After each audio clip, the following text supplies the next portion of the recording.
This is Greg Pass with the Americans in Wartime Museum. Today's date is June the 7th, 2019, and we're in Reading, Pennsylvania, World War II weekend. Can you give me your full name and where you were born at, please? I'm Deborah Cardinal.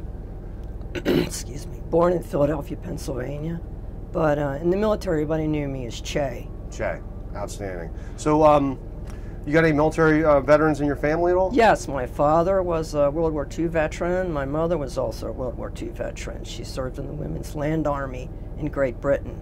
She was a British war bride. And why did you join in military service? In honor, my two brothers also served. So out of the 5 of us, 3 children were veterans.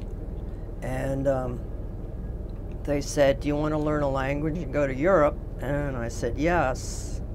I went to the Defense Language Institute, learned Korean, and ended up near the DMZ, helping to safeguard Korean freedom. And what year did you enlist? 1979. And let's fast forward a bunch of years Sure. to 9/11. You remember where you were on 9/11? Yes, I was at the U.S. Embassy in Cairo supporting the intelligence mission there. And when all hell broke loose, the president of Egypt gave us his own personal security detail to protect us. What was going through your mind at that time? I couldn't believe it. My mother thought we were back at war again because she went through the Blitz in London. And you were in the Army at this time? Yes, I was counterintelligence. And so when that massive event occurs, did you realize that we're stepping up our game and you're probably going to get involved in some combat operations? I'd been in so long at that state, it didn't really, and I never married and had children, so I was a free agent. So that's why I was always willing to go to the danger zones to free up so the married people didn't have to go. Because I used to go undercover through North Africa by myself, like in little intelligence, ground intelligence collecting missions. So you went to Iraq what year? 2005?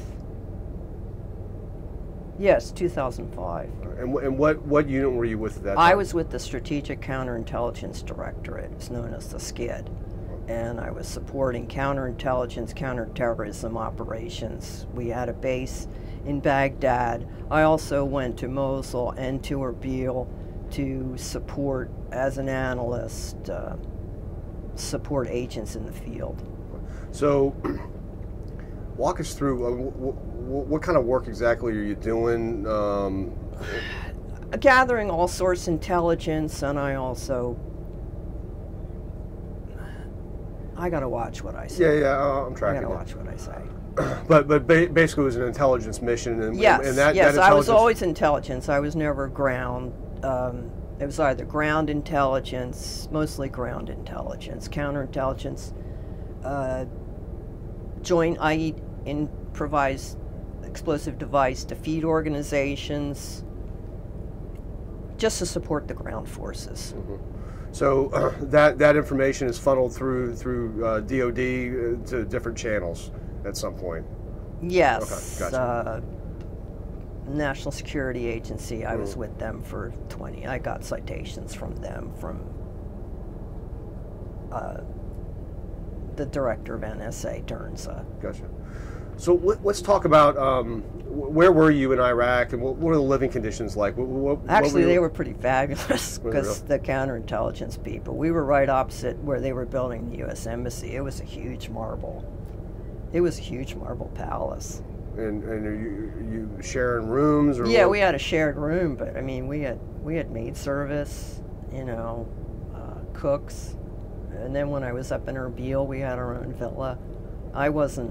We were always the elite, so we always got special treatment. So, you working normal hours, or? No, 12-hour shifts. 12 hours. 7 days a week, 6 days a week, what would you remember? Usually 7 days, 6.5 days a week. In Afghanistan, I was in the prison, and everything was above board. If I'd ever seen anything against the Geneva Convention, I would have called, I would have tried to shut down operations. I never saw anything. Everything was above board. They were treated better than I was in basic training. But that was in Afghanistan? That was in Afghanistan. Gotcha. I would help draw up interrogation reports to help the interrogators. What type of information? What are we looking for? So I was the senior expert in helping to guide the interrogators, because they were very young, in order to elicit the type of information that we needed. So that's kind of interesting. Let's talk a little bit about that. Again, we don't have to get into specifics about what the interrogation's about, but so obviously it's not like the movies where one dude's walking in and with a notebook, and there's a whole bunch of stuff going on in the background preparing for these interrogations. Yes, there is. And then another thing I would do was I would dress all in black. And see, they were so used to not seeing women, especially blondes. And when they would bring them into the interrogation room, the interrogator would be there, and I would be standing behind the interrogator, just standing there like that. And a lot of times that would just shock them, because they weren't used to being around women. So they'd want to talk more, just to keep the blonde chick in the room. But again, I never saw anything. Everything was above board and strictly by the Geneva Convention, because I wouldn't have been a part of it. So in Iraq, how long was your tour? I was there for a year. And that was 2000, like, so 05 to 06? Something like that? Okay. Yeah. Sorry if I'm a little hazy on the dates. I get it. I get it. It's like, yeah, when was Honduras? When was this? And I'm sorry, you were in Baghdad for some of that time? Yeah, mostly Baghdad. Okay. And I was in Mosul, a real dump. And Erbil, that's up in north, that's Kurdistan. So talk about what did Baghdad look like in 05, 06? Any interactions with the public? We used to go to the market, real dusty. Everybody drove down the middle of the street. Baghdad was like a little closed off where we were. It was like a little confined area. You know, you didn't have free reign to the whole city. I never got across the river. Now the CIA agents, I was never a counterintelligence agent, I was an analyst. They would go out in just regular cars, try to gather intelligence. Any attacks at all that? Yeah, the mortars and stuff would come in. It's like, oh man, a mortar attack, and you just kind of crawl under the bed because you were tired. You didn't want, you know. Same thing in Afghanistan. Mortars, you know. But yeah, Afghanistan, I went outside the wire. Wasn't supposed to. But what we did was got a couple of the interpreters, and I just wore hijab. I always carried scarves with me. I always wore hijab. And I usually wore a wedding ring, even though I'm not married, because I was a respectable widow.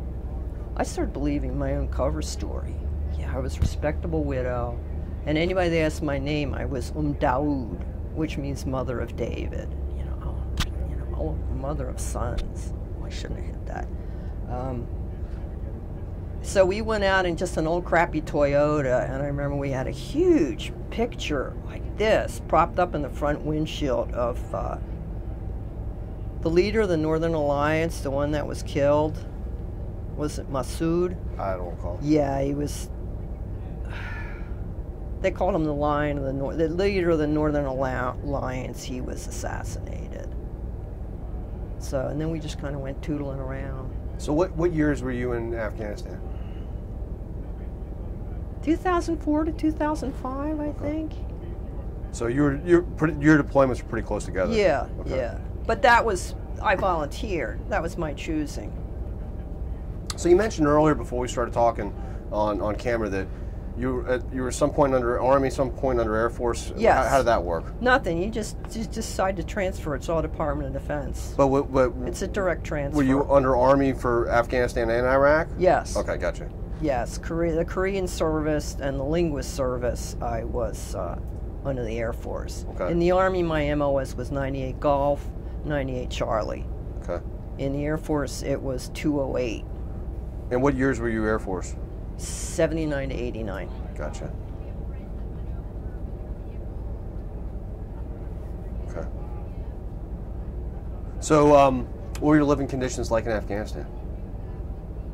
Have you ever seen those World War II POW movies with the wooden? That's what they were like. Security, decent security. Were you comfortable with the security? No. Why is Biggest threat was getting raped by other soldiers. Everybody, we all carried knives. You say other soldiers? Are you talking about ours? Yeah. Yeah. Yeah. That was the threat, getting raped by our soldiers. I remember I had a mountain bike and I just used to ride around the perimeter like every day just to escape, because you just kind of start going crazy. So, I'm sorry, go on. You could see the Hindu Kush, all the mountains covered in snow, and it was all forces there. You know, it was such an international. I remember the French Foreign Legion. Everybody would go to the Green Bean for coffee and get pizza, things like that. Was that run by civilians? Yes. Okay. Yeah. And same in Iraq, did they have civilian support? Yeah, they had, in Iraq, everything, all the food, everything was free, except like the green beans coffee. But the embassy chow hall, everything was, you just walked in. So, so at some point in time you became involved with the trial of Saddam Hussein. Yes, I was just an observer. All right, paint that picture. When he walked in, well, talk about like electric. Talk about where were you? This was in Baghdad, where our building was, where our headquarters, the SCID, the Strategic Counterintelligence Director headquarters. The trial was held right next door in a building. But in order to get to that building, we had to go to the embassy, get in a Rhino, and then be trucked in to the trials. And we had to go through, security was so tight, we had to go through one of those all-body radiation, you know, the X-ray scanners where it's like a big tube and you stand in it. And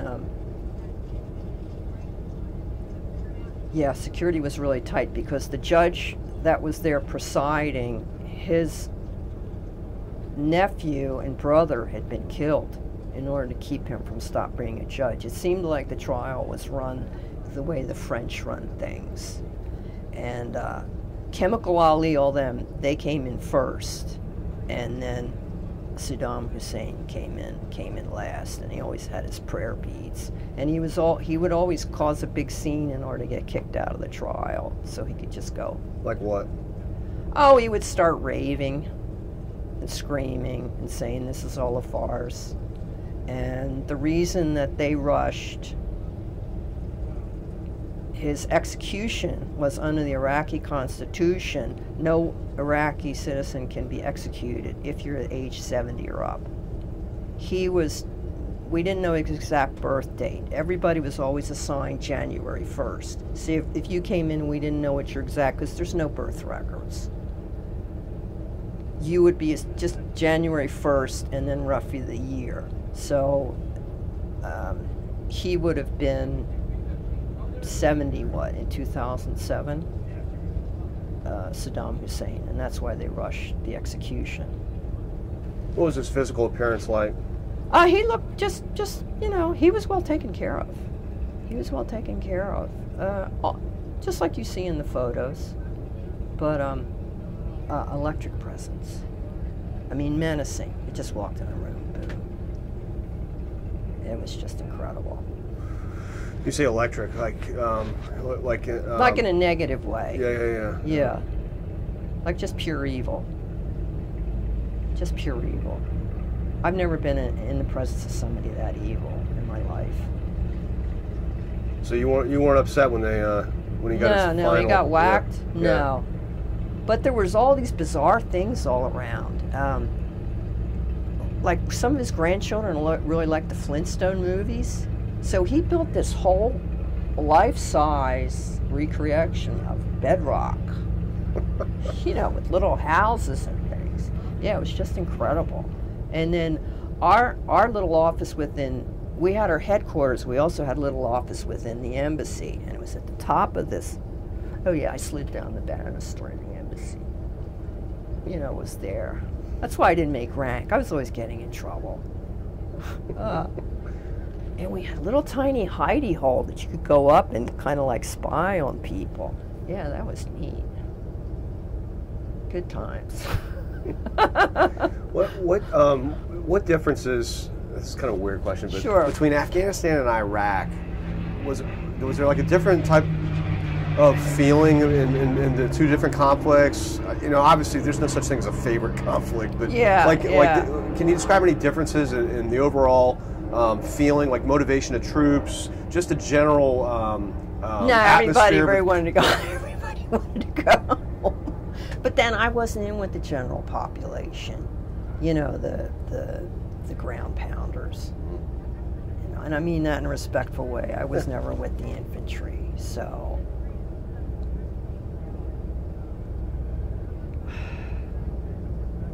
The Iraqis hated us. So did the Afghans. You know, they just hated us. They hate everybody and they hated us. But the one thing they respected was, we used to watch the drones, you know, the drone feed, the predator feed, we called it predator porn. And yeah, you saw people getting whacked. It's like, okay, yeah. The Pashtuns, they respected the drone warfare. They said, when we went in and bombed, they said, that's what, if you strike a Pashtun, they need to strike back. Revenge is hot, you know, someone that seeks revenge, you're heroic. So they thought Americans were heroic with the drone warfare because they said you attack Americans and they'll strike like a cobra, which means they respected that. We reacted, we just didn't take it. What are your not to get too political, but sure. What are your thoughts about what Iraq and Afghanistan are going to look like 10 years from now? Get the hell out. I'm sorry, I don't even mean the curse. Get the hell out. Just get out. How long is it going to drag on? You know, I mean, Korea technically ended in 1953. We're still there. I spent over 10 years of my life supporting the mission in Korea.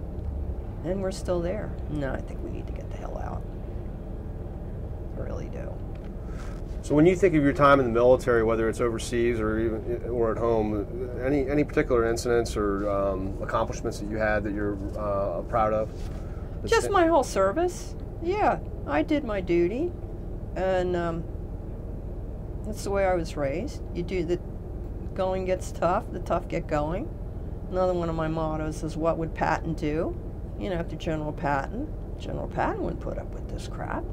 So it's not WWJD, what would Jesus do? No, it's WWPD, what would Patton do? So the camera might not be able to see it right now, yeah. but you're wearing a hat that says Iraqi Freedom Veteran. You made a comment when you and I met about an hour yes, ago. People see me wearing the hat and they just assume it's my boyfriend's hat. It's not me. And I'm the veteran. And there's so few women veterans. Even if I go into the VA or any kind of military clinic, they say, "Well, who's your sponsor's number?" You know, who's your sponsor? I'm the sponsor. I'm the veteran. There are a few of us. So, say you got an 18-year-old young lady that sees you and sees your hat today, and she starts chewing the fat with you and talks about the military. Yep. She says, "Hey, I'm thinking about going in." Yep, I tell them my great niece, ROTC, under my encouragement, became a Chinese linguist, went to Afghanistan, and OSI agent, U.S. Air Force, and had her college education completely paid for, ROTC, and she's now a major. You must be proud. Yes, I am. And my great nephew is F-16 mechanic. Well, he's in Korea at this moment, under my influence. No, I tell every young person. I mean, if you're physically fit, it's the avenue to everything. It's paid for my bachelor's, my master's, and my PhD. And I worked for the first President Bush as a presidential archivist. Yeah, I'm a very proud veteran. It opens the doors to the entire world. So we're going to get you 2 DVDs in a couple months. Might even be before that. I don't know. But, okay. Anyway, I say that to say I'm not in any rush. We'll give you some instructions if you want. You can send them to the Library of Congress for the Veterans History Project. Yeah. So theoretically, 400, 500 years from now, one of your relatives, very distant relatives, might stumble upon the video. What would you want them to know about your military service? Proud veteran. Had a great time. It was fabulous. I wish I could go back again. I still see the helicopters with the special forces in Baghdad, flying overhead. They'd be sitting in the aisles, and we called them the honey boys because they were so fine. Yeah, and then the most frightened I ever was, I was in North Africa, and I was on a little ground because nobody would suspect me, this chick just wandering around, and then my cover story was I was an engineer. Enefisila al-Muhandisin. I'm just an engineer on holiday. Are you done recording? No, we're going. And my driver, I think I had an orange and half a bottle of water. He had a carton of cigarettes. Oh, that's enough supplies. He goes, now we go into the desert. I'm like, oh, geez. So we're just driving around in the Sahara. And I thought, oh, great. Hope we don't run out of gas, And then I was wondering, was this in Tunisia? Yeah, this is in Tunisia. And I hear these guys, my Arabic isn't that great, but I hear these guys talking. They say, hey, what's with her? She's got really crappy Arabic. What's she wandering around for? They said, I bet she's an Israeli. I thought, time to go. Because my first name's Deborah. It's Hebrew. If they got hold of my passport. So it's like, yes. I said, hey, it's time to go. But anyway, yeah, I had good times.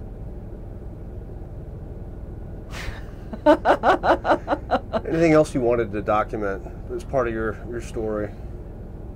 Had a great time in Korea, except for the crappy unit I was with, the 6903rd Electronic Security Group, Skivvy Niners. The women were treated like shit. Is this Air Force? Yeah, this was Air Force.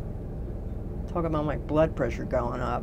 Anyway, back then, this was in the 80s, your money was no good, because I used to go traveling around the countryside by myself, and every Korean was there. Hey, we haven't forgotten how the Americans shed their blood to preserve Korean freedom. So your money was no good anywhere. They paid for everything. And then I used to work Central America, and then, but then that's getting classified. Yeah, the whole Sandinista, Nicaragua. Korea was in the 80s, you said? Yeah. Okay. Then NSA needed Spanish linguists. It's like, yeah, let's get out of the Korean thing. So we volunteered. A lot of us Pop Smoke and volunteered to learn Spanish. And it was a 6-week learn Spanish or die course in NSA. I mean, hey, we weren't used to be. You couldn't even talk about languages or anything. But I'm thinking, no, it's all in open press now. I'm not giving you details, just the languages. And we were just as good because your mind was already wired from the Korean. I was in school for 2 years just for the Korean. Damn, it killed me. But anyway. Well, as we wrap this up. Sure. So today we're here, 75th anniversary of DDay. Yesterday, yes. Technically, but yes. Is this your first time here? Yes, it is. So yes, it is. What are your thoughts about? I wish my parents would have come. World War II vets. I wish my parents could have come. I think my mother got to come once. My father was in the Army Air Corps, 10th Photo Reconnaissance, and he didn't want to talk about it. He would never talk about it. But yeah, this is fabulous. This is fabulous. Well, I hope you get a chance to meet some of the World War II guys. They're something else. I wish I could go back and do it all again. Now I'm just an old lady. But yeah, good times. I tell every young person I meet, think about the military. If you don't want to do full-time, do reserves, National Guard. It's an honor to serve. When anyone says thank you to my for your service, I say, it was an honor to serve, despite all the crap we had to put up with. But man, I had good times. Driving down the road in Baghdad, driving a Humvee through the streets of Seoul. Yeah, good times, man. Got to get back with that. Well, on behalf of the Americans in Wartime Museum, thank you for your service to our country, and also thanks for taking the time to come in here and tell a little bit of your story.